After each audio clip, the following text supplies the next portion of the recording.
은혜 받으실 하나님의 말씀은 마태복음 1장 23절과 로마서 8장 13절에서 14절까지입니다.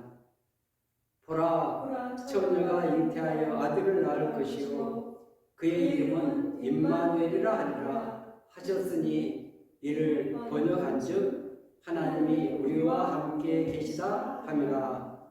아멘. 로마서 8장 13절에서 14절까지입니다.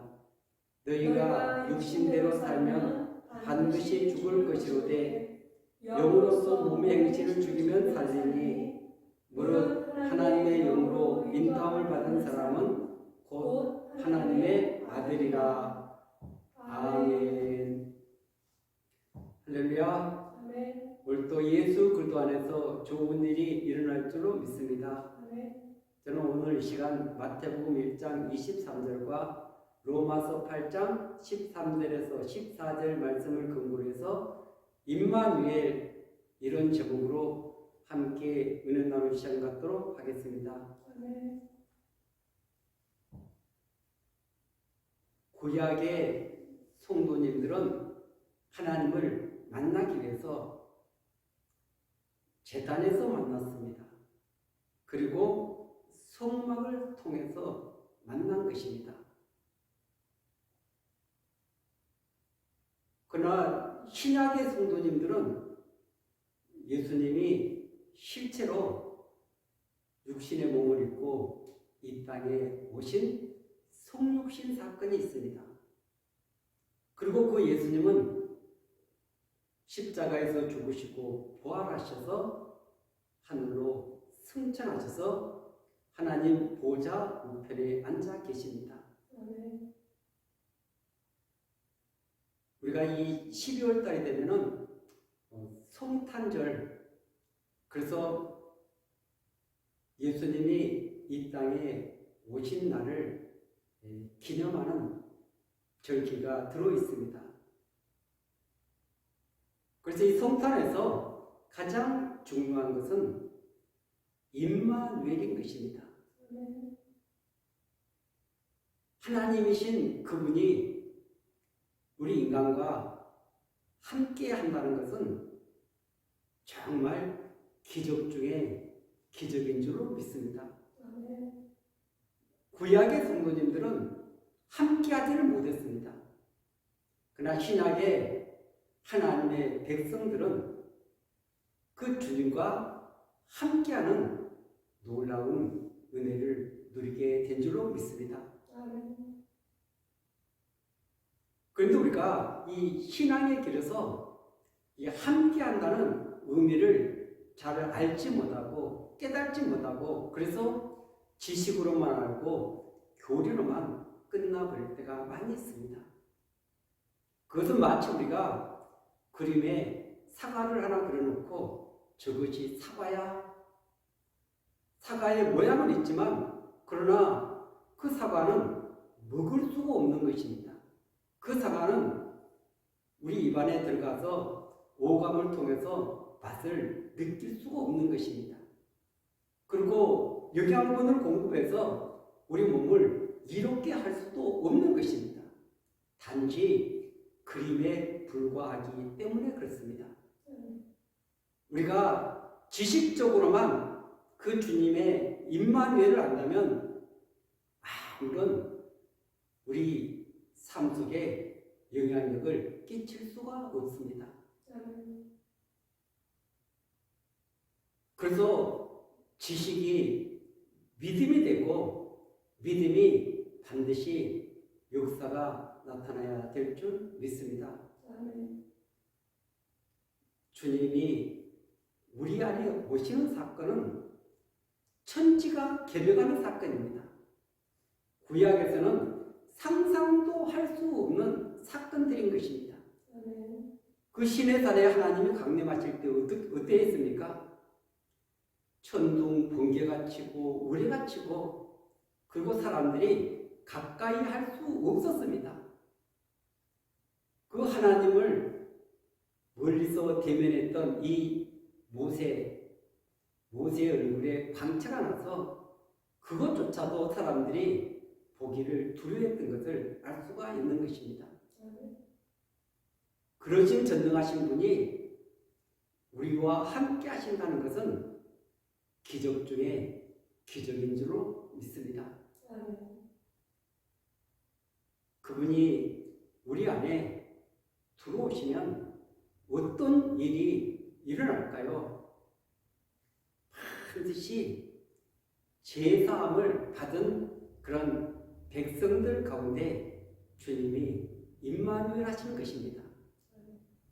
반드시 죄를 우리가 용서받기 위해서 먼저 회개의 역사가 일어나야 되는 것입니다. 이 마지막 때 지금 시대는 회개가 완전히 수반되어야 될 그런 시대를 우리는 살아가고 있습니다. 수많은 사람들이 믿음의 사람들조차 너무 강팍하고 세상을 닮아가고 그리고 하나님이 원하지 않는 그 길을 걸어가면서도 우리는 회개는 고사하고 내 육신의 만족을 위해서 내가 원하는 뜻을 이루기 위해서 수없는 믿음의 사람들도 달려가고 있다는 것을 알 수가 있습니다. 그러나 저와 여러분들 반드시 회개하고 제사함 받은 영혼 속에 주님이 임마누엘 하시는 것입니다. 그분은 인격을 가지셨기 때문에 그냥 오시지 않습니다. 간절하게 사모해야 될 줄로 믿습니다. 그리고 그분을 사랑해야 될 줄로 믿습니다. 그분을 존중히 여겨야 될 줄로 믿습니다. 나의 주인으로 모셔드려야 될 줄로 믿습니다. 정말 기다리고 사모하며 간절한 마음으로 나아갈 때 그분은 인격적으로 우리 안에 내주하시는 임마누엘의 역사가 나타나게 될 줄 믿습니다. 그분이 우리 안에 들어오면은 모든 것이 다 달라지게 되어 있습니다. 우리 DNA가 달라지고 우리의 모든 삶의 그런 구조들이 달라지는 역사가 나타나는 것입니다. 새로운 재창조의 역사가 이루어지는 줄로 믿습니다.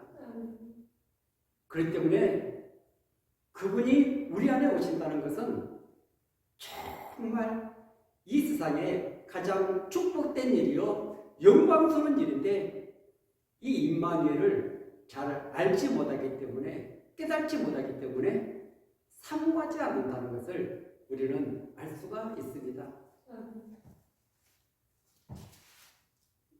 요한계시록 3장 20절에 라오디게 교회에 보내는 말씀인데 20절에 보면은 볼지어다 내가 문 밖에 서서 두드리노니 누구든지 내 음성을 듣고 문을 열면 내가 그에게로 들어가 그와 더불어 먹고 그는 나와 더불어 먹으리라. 아멘. 주님은 지금도 문을 두드리고 계신 것입니다. 내가 너희들 안에 들어가고 싶어. 믿는 너희들 안에 들어가고 싶어. 그 주님이 임마누엘 하지 못해서 문전박대를 당하고 그러면서 우리 안에 들어오기를 간절히 원하고 계시는 그런 내용들인 것입니다. 그런데 우리는 그 임마누엘보다는 내가 원하는 신앙, 내가 원하는 삶을 살아가기 때문에 그분은 우리 안에 들어오실 수가 없습니다. 그런데 문 밖에서 두드릴 때 누구든지 내 음성을 듣고 문을 열면 아멘. 주님은 우리에게 정말 가장 가까이서 오늘도 마음의 문에 노크를 하고 계시는 것입니다. 내가 너와 함께하고 싶어. 내 삶을 새롭게 해주고 싶어. 내 삶에 놀라운 은혜와 비전을 주고 싶어. 너를 통해서 그리스도를 드러내고, 너를 통해서 빛을 드러내고, 너를 통해서 생명의 역사가 흘러가기를 원해. 주님은 우리에게 은혜를 주시기 위해서 지금도 문을 두드리고 계시는 줄로 믿습니다. 그런데 문을 열면 그랬습니다. 그것은 내가 마음의 문을 활짝 열어 제껴야만이 주님이 오실 수 있다는 것입니다.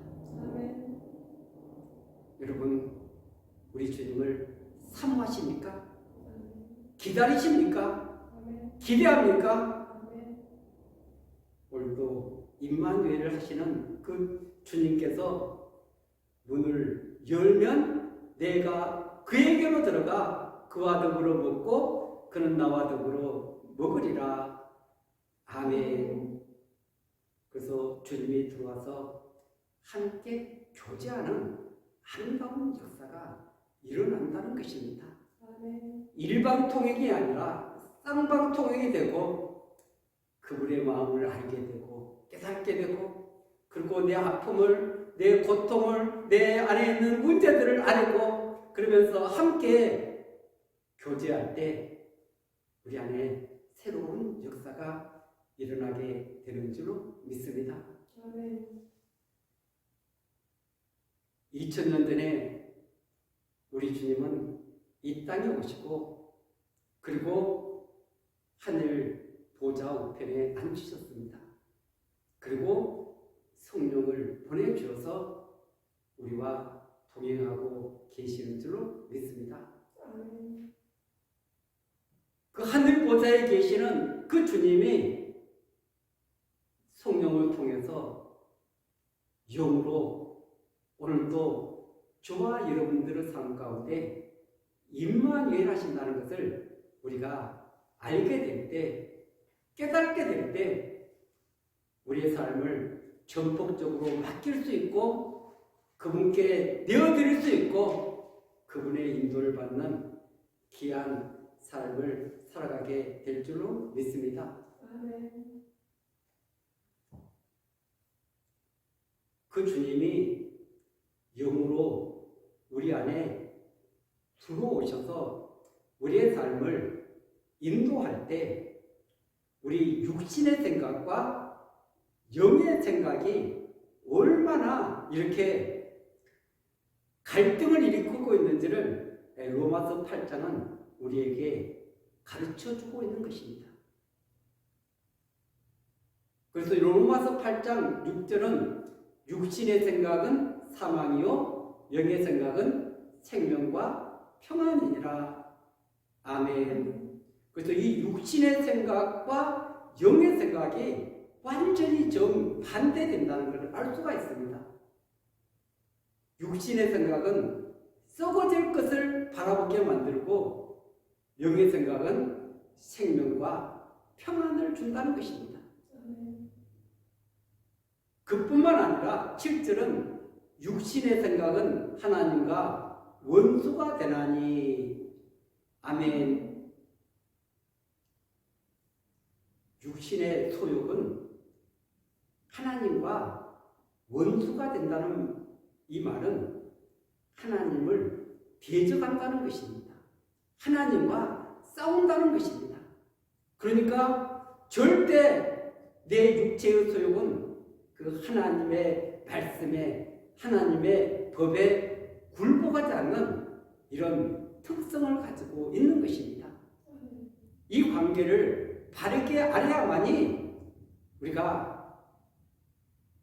제자의 길에서 내 자아를 십자가에 못 박는 이 부분이 분명하게 깨달아지게 되는 줄로 믿습니다. 내 자아를 못 박지 않는 한 끊임없이 하나님과 원수가 되고 하나님의 법에 굴복하지 않는 나의 모습을 보게 되는 것입니다. 이 부분이 깨달아지지 않으면 이 부분에서 정말 우리가 성령의 역사를 체험하지 못하고, 그리고 내 자아가 죽지 않으면 절대 하나님의 음성을 듣고 하나님의 인도를 받는 것이 얼마나 어려운지를 우리에게 가르쳐주고 있는 것입니다. 그래서 육신의 생각은 하나님과 원수가 되나니 이는 하나님의 법에 굴복하지 않을 뿐만 아니라 할 수도 없음이라. 아멘.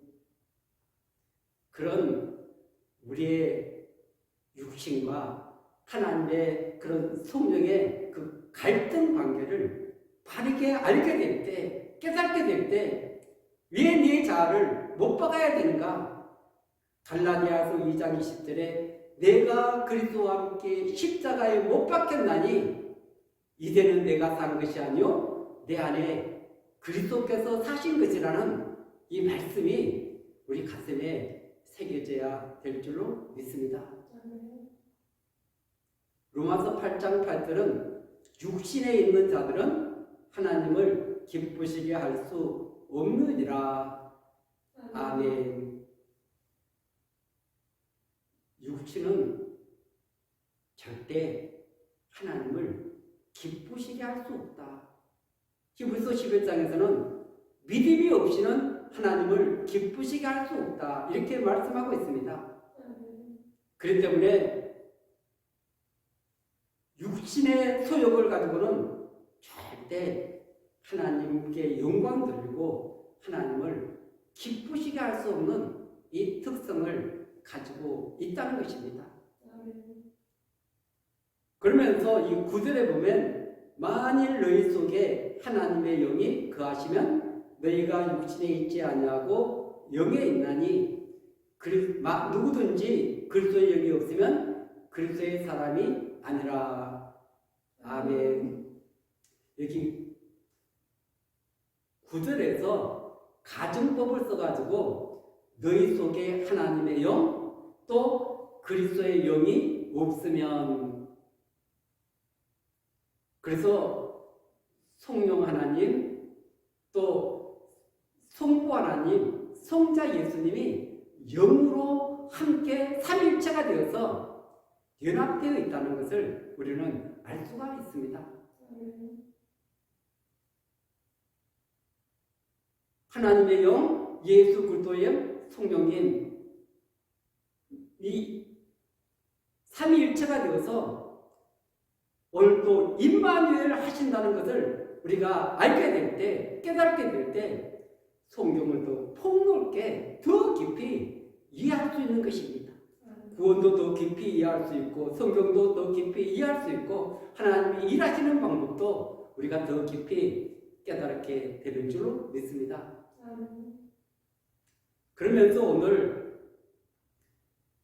13절은 너희가 육신대로 살면 반드시 죽을 것이로되 영으로서 몸의 행실을 죽이면 살리니. 아멘. 마음을 주고 끌려가면은 거기에 빠지게 되는 것입니다. 육신의 마음을 주고 육신의 생각에 끌려가게 되면은 반드시 죽을 것이다, 이렇게 말씀하고 있는 것입니다. 그런데 우리가 성령께 마음을 주고 성령께 이끌려가면은 반드시 산다, 승리한다, 영광스럽게 된다, 우리에게 말씀하고 있는 것입니다. 성령 충만만이, 성령의 사로잡혀야만이 성령만이 육신을 이기게 된다는 것입니다. 14절은 무릇 하나님의 영으로 인도함을 받는 사람은 곧 하나님의 아들이라. 아멘. 성령님이 우리 안에 오시는 것은 그분이 주권을 가지고 우리의 삶을 인도하시기 위해서 우리 안에 오시는 것입니다. 우리의 삶을 영원한 생명길로 이끄시기 위해서 우리 가운데서 역사하고 계시는 것입니다. 우리 인간은 내일 일을 알 수가 없습니다. 미래를 알 수가 없습니다. 그러니 더군다나 영혼까지는 알 수 없는 존재들이 아닙니까? 그렇기 때문에 그분의 인도를 날마다 분초마다 받는 것이 믿음의 길이고 신앙의 길인 줄로 믿습니다.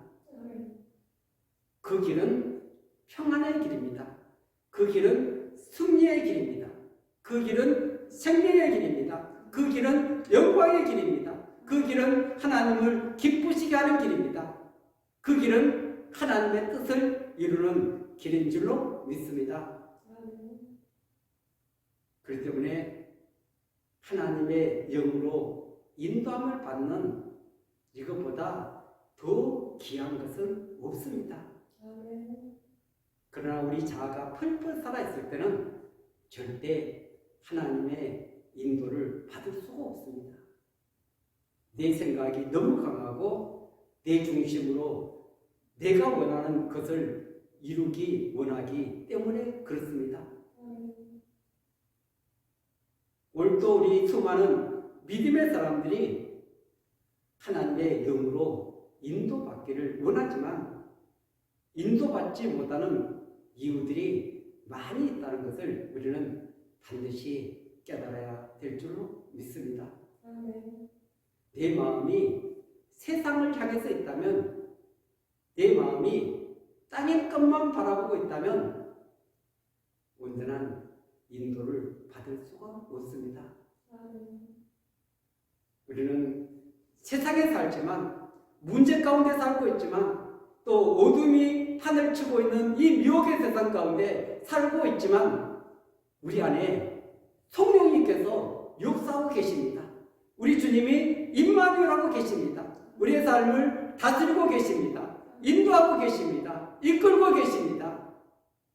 그분의 음성을 듣고 그분을 따라간다면 반드시 승리가 있을 줄로 믿습니다. 그리고 주님 앞에 서는 날도 우리가 전혀 담대하게 서는 복된 역사가 있게 될 줄 믿습니다. 왜냐하면 성령의 인도를 받았기 때문에 그렇습니다. 그래서 하나님의 영으로 인도받는 사람은 하나님의 아들이다, 자녀이다, 놀라운 축복을 선언하고 있는 줄로 믿습니다. 그뿐만 아니라 자녀이면은 17절에 보면은 자녀이면 또한 상속자 곧 하나님의 상속자요 그리스도와 함께한 상속자니 우리가 그와 함께 영광을 받게 하여 고난도 받아야 할 것이니라. 아멘. 상속은 마지막에 받는 것입니다. 우리가 죽음 이후에 그 하나님께서 우리를 위해서 예비하신 수많은 것들이 있습니다. 그것을 반드시 받아 누리게 되는데, 그런데 우리가 그와 함께 영광을 받기 위해서는 고난도 함께 받아야 할 것이니라. 주님을 따르는 데 있어서 고난은 있는 것입니다. 예수 그리스도를 증거해도 핍박이 있습니다. 또 세상 사람들과 다르게 살아가면은 사람들이 때로는 조롱도 하고 때로는 우리를 핍박할 수 있는 그런 요소들이 있습니다. 만약 그 한 회사에서 다 이렇게 적당히 속이고 이렇게 살아가는데 한 사람만이 나는 거기에 합류할 수 없어 그러면은 그 사람들이 그 사람을 미워할 수 있는 그런 요소들도 있는 것입니다. 그렇기 때문에 믿음의 길을 걸어가는 것은 꽃길을 걸어가는 것이 아닙니다. 축복만 받는 것이 아닙니다. 이 땅에서 반드시 주님을 따르는 고난도 필수적으로 우리에게 다가온다는 것입니다. 그 고난을 통해서 우리는 마음을 넓힐 수가 있습니다. 수많은 사람들을 더 품을 수 있는 그릇으로 자꾸 바꿔지는 것입니다. 그 고난을 통해서 수많은 사람들을 이해할 수 있고 복음으로 어떻게 하면 이끌 수 있을까? 그런 사랑의 마음도 성령을 통해서 우리에게 부어주고 계시는 줄 믿습니다.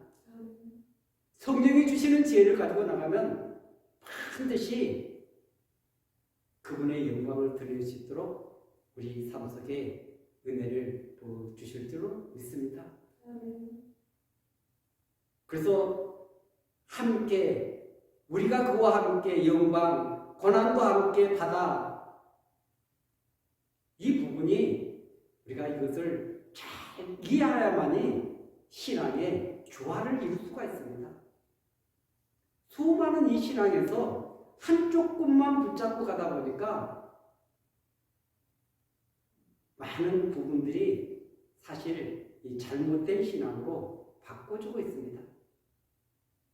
이단들은 요한계시록만 가지고 그 영원한 새 하늘 새 땅만 거기를 바라보게 만드는 것입니다. 그러나 우리가 또 어떤 사람들은 이 땅의 것만 바라보게 만드는 그런 또 신앙의 생활을 하게 만드는 그런 분들도 많이 있습니다.